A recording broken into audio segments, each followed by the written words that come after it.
Let's go to the US, and Republican Senate leader Mitch McConnell has insisted there will be an orderly power transition after the US election, regardless of who wins. For more, our North America correspondent David Lipson joins us now from Washington.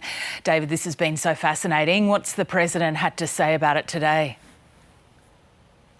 Well, Lisa, good morning. The president has done what he always does. He has doubled down. The White House is saying, of course, President Trump will accept the results of a free and fair election, but they're not defining what a free and fair election is. And in fact, the president is suggesting that this election is going to be anything but free and fair. He's suggesting that there is likely to be very extensive voter fraud. Here's what he said. We want to make sure the election is honest, and I'm not sure that it can be. I don't know that it can be with this whole situation. Unsolicited ballots. They're unsolicited, millions being sent to everybody, and we'll see. Right. So how seriously do you think we should take the president when he refuses to answer a simple and important question, given that there are so many Republicans who are sort of sending the message to the White House of what they'd like to be hearing?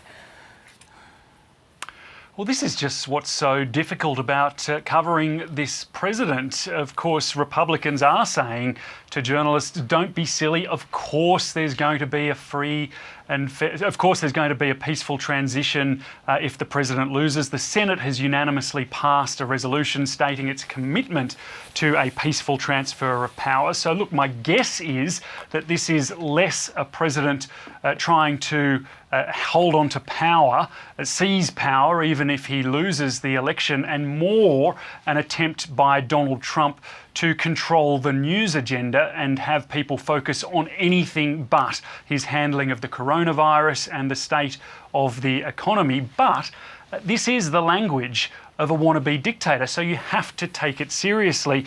And with 40 days until the election, the challenger Joe Biden was not visible at all today. He wasn't on the campaign trail. He's preparing for the debate next week, would you believe it?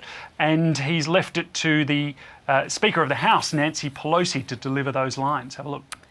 But I remind him, you are not in North Korea, you are not in Turkey, you are not in Russia, Mr. President. And by the way, you are not in Saudi Arabia. You are in the United States of America. It is a democracy. So why don't you just try for a moment to honor your oath of office to the Constitution of the United States? So even if this is all just a political ploy by the president and that he does intend to hand over the reins if he loses, it is still somewhat dangerous talk, and it raises the temperature in an already febrile environment and indeed discredits what many of President Trump's ardent supporters are already believing is a somewhat unlawful or discredited election. Yeah, and the fact that he's dismissing the validity of postal votes as people right now are going out to vote, it does not bode well. David Lipson, thank you.